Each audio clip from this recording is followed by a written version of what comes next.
नमस्कार दोस्तों, आज की इस वीडियो में हम देखेंगे छत्तीसगढ़ के कुछ महत्वपूर्ण प्रश्न जो कि आपके आने वाले एग्जाम प्रयोगशाला परिचारक के लिए काफ़ी इम्पोर्टेंट है। और प्रयोगशाला परिचारक के अंदर जो चपरासी, भृत्य और चौकीदार के जो प्रमुख पदों पर भर्ती होना है उसके लिए भी काफ़ी महत्वपूर्ण है। चलिए फर्स्ट प्रश्न देखते हैं। तो छत्तीसगढ़ के वर्तमान राज्यपाल कौन है?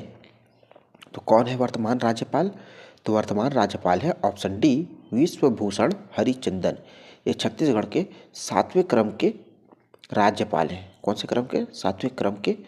और इनसे पहले जो राज्यपाल थे कौन थे? तो अनुसुईया उइके थे इनसे पहले। और छत्तीसगढ़ के पहले राज्यपाल कौन थे? तो दिनेश नंदन सहाय। ये छत्तीसगढ़ के पहले राज्यपाल थे। और विश्वभूषण हरिचंदन ये छत्तीसगढ़ के वर्तमान राज्यपाल है जो कि 7वें क्रम के हैं। चलिए नेक्स्ट प्रश्न में चलते हैं। तो शहीद नारायण सिंह को फांसी कब दी गई थी? तो शहीद नारायण सिंह को फांसी कब दी गई थी? इसका जो सही आंसर है वो है 1857 को। तो 10 दिसंबर 1857 को शहीद वीर नारायण सिंह को फांसी दी गई थी। कहाँ पर दिया गया था? तो रायपुर के जय स्तंभ चौक पर। रायपुर के जय स्तंभ चौक पर शहीद वीर नारायण सिंह को जो कि फांसी दी थी। और ये छत्तीसगढ़ के पहले शहीद व्यक्ति है ना। छत्तीसगढ़ के पहले शहीद कौन है? वीर नारायण सिंह। और 10 दिसंबर 1857 को इनको फांसी दी गई। अगला प्रश्न है, पठौनी विवाह में बारात लेकर कौन आता है? तो पठौनी विवाह में बारात लेकर आते हैं लड़की वाले। और ये कौन सी जनजाति में किया जाता है? तो ये गोंड जनजाति में किया जाता है, जिसमें लड़की वाले लड़के के घर बारात लेकर आते हैं और वहीं के मंडप में इनका विवाह होता है। राज्य के किस जिले में नरबली प्रथा प्रचलित थी? तो कौन से जिले में? ये बस्तर जिले में नरबली प्रथा प्रचलित थी। बस्तर जिले के जो दंतेवाड़ा है, उस समय जो विभाजन नहीं हुआ था दंतेवाड़ा, वहाँ पर जो है नरबली प्रथा प्रचलित थी। और इसी नरबली प्रथा के चक्कर में वो मेरिया विद्रोह हुआ था। कब हुआ था जानते हैं? 1842 में हुआ था। इस नरबली प्रथा को रोकने के लिए, जिसका नायक कौन था? हिडमा माझी था। तो ये सभी पॉइंट आपको याद रखने होंगे। बस्तर में दंतेवाड़ा। चलिए प्रश्न नंबर 5 है। तो साइंस पार्क किस जिले में स्थित है? तो साइंस पार्क स्थित है सुकमा में। सुकमा जिले में है जो साइंस पार्क बनाया गया है। तो देखिए कुछ और पार्क भी हैं जिसे हम बताते हैं आपको। रायपुर में देखिए जेम्स एंड ज्वेलरी पार्क है। किसान शॉपिंग मॉल है राजनांदगांव में।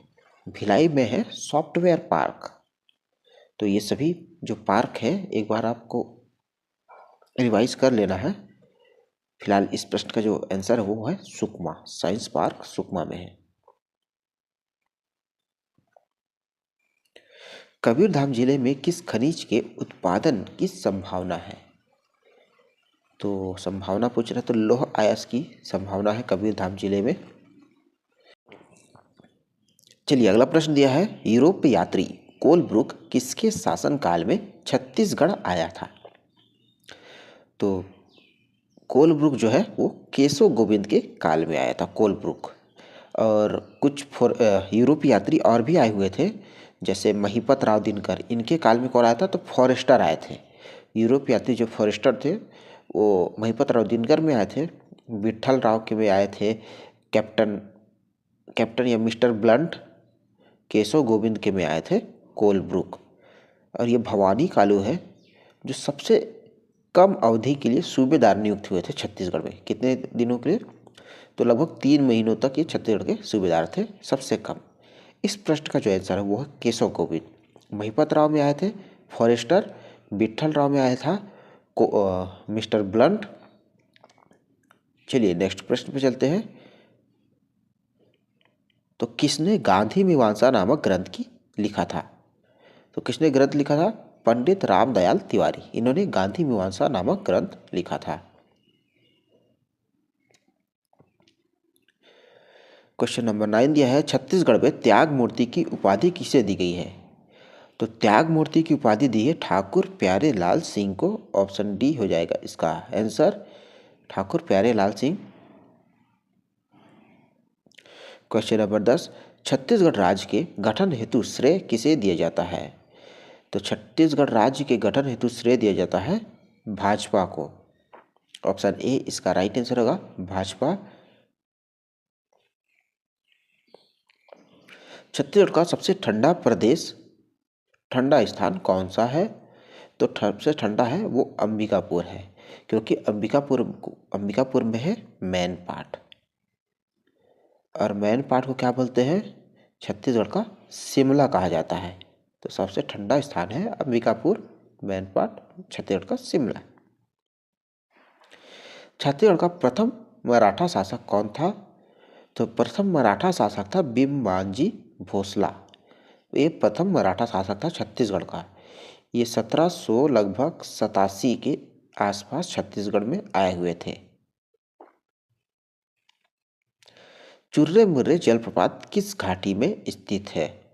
तो चुर्रे मुर्रे जलप्रपात खुरसेल घाटी में स्थित है। खुरसेल घाटी कहाँ पर है? तो ये जो है कांकेर में है, कांकेर, खुरसेल घाटी कांकेर।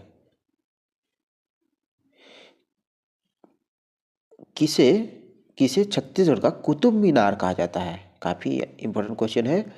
तो कुतुब मीनार कहा जाता है जैत खाम को, जैत खाम। इसकी ऊंचाई जो है लगभग 77 मीटर है, इसीलिए इसे छत्तीसगढ़ का कुतुब मीनार कहा जाता है। और जैत खाम कहाँ पर है? तो ये गिरौदपुरी में है, गिरौदपुरी, गिरौदपुरी, गिरौदपुरी में है जैत खाम। इसकी ऊंचाई 77 मीटर है, जिसे छत्तीसगढ़ का कुतुब मीनार कहा जाता है। चलिए अगला, प्रसिद्ध देवरानी जेठानी मंदिर किस जिले में स्थित है? तो ये बिलासपुर में स्थित है, बिलासपुर ताला गांव में। बिलासपुर के जो ताला गांव है वहाँ पर स्थित है। मनियारी नदी बहती है, तो ये भी पॉइंट आपको याद रखना है। मनियारी नदी के तट पर ताला गांव बसा हुआ है, जहाँ पर देवरानी जेठानी मंदिर है। कहाँ पर एशिया का दूसरा सबसे बड़ा कैथोलिक चर्च स्थित है? तो कुनकुरी, जसपुर में पड़ता है, कुनकुरी जसपुर। वहाँ पर एशिया का दूसरा सबसे बड़ा कैथोलिक चर्च है। तो जसपुर के बारे में कुछ पॉइंट आपको और बता देते हैं। देखिए जसपुर जो है, यहाँ पर नागलोक है, नागलोक जिसको तपकरा कहते हैं, नागलोक तपकरा में स्थित है। टमाटर की राजधानी लुड़ेग है एक, जो कि जसपुर में पड़ता है। और जसपुर में लीची का उत्पादन सबसे ज़्यादा होता है। छत्तीसगढ़ का एकमात्र स्थान है जसपुर, जहाँ पर लीची का उत्पादन होता है। तो ये सभी पॉइंट याद रखना है। इस प्रश्न का आंसर जो है कुनकुरी। डोंगरगढ़ का प्राचीन नाम है? तो डोंगरगढ़ का प्राचीन नाम है कामावतीपुरी। ऑप्शन बी इसका राइट आंसर है, कामावतीपुरी। दोस्तों वीडियो अगर पसंद आ रहा है तो प्लीज़ लाइक और सब्सक्राइब जरूर कीजिएगा, ताकि इसी तरह के और भी वीडियो बनाने के लिए हम और भी मोटिवेट होते रहें। ताड़ी किस जनजाति का प्रमुख पेय पदार्थ है? तो ताड़ी जो है बैगा जनजाति का प्रमुख पेय पदार्थ है। ऑप्शन डी इसका सही जवाब है। कौन सी जनजाति बांस शिल्प का कार्य करती है? तो बांस शिल्प का कार्य करती है कंडरा जनजाति के द्वारा बांस शिल्प का कार्य किया जाता है। मामा भांजा मंदिर किस जिले में स्थित है?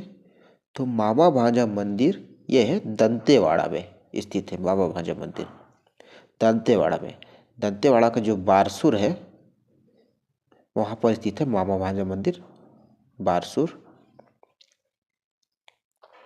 सिरपुर महोत्सव का आयोजन कब होता है? तो ये होता है बुद्ध पूर्णिमा में। ऑप्शन ए इसका राइट आंसर होगा, बुद्ध पूर्णिमा में सिरपुर महोत्सव होता है। फिर देखिए नेक्स्ट दिया है, छत्तीसगढ़ में नियुक्त होने वाले अंतिम ब्रिटिश अधीक्षक कौन थे? तो काफ़ी इंपॉर्टेंट क्वेश्चन है। अंतिम ब्रिटिश अधीक्षक थे कैप्टन क्राफ्ट थे अंतिम ब्रिटिश अधीक्षक। और पहले कौन थे? तो कैप्टन एडमंड थे। ऑप्शन ए ये पहले थे, फर्स्ट, और अंतिम जो था वो कैप्टन क्राफ्ट थे। रायपुर संयंत्र केस कब हुआ था? तो ये हुआ था 1942 में हुआ था। रायपुर संयंत्र केस 1942 में हुआ था, और परसराम सोनी इसके प्रमुख नायक थे। परसराम सोनी प्रमुख नायक थे। चलिए नेक्स्ट दिया है, हिड़वा बाजी किस विद्रोह से संबंधित थे। अभी अभी हमने बताया था, तो ये मेरिया विद्रोह से संबंधित थे। और मेरिया विद्रोह क्यों हुआ था? देखिए ये हुआ था 1942 में हुआ था, नर बलि प्रथा को रोकने के लिए। नर बलि प्रथा को रोकने के लिए। ये कहाँ हुआ था? तो दंतेवाड़ा में हुआ था। चलिए अगला देखते हैं। तो सरगुजा जिले की सबसे ऊंची चोटी कौन सी है? तो ये मेन पार्ट है सरगुजा जिले की सबसे ऊंची चोटी। ये लगभग 1100 मीटर के आसपास लगभग इसकी ऊंचाई है।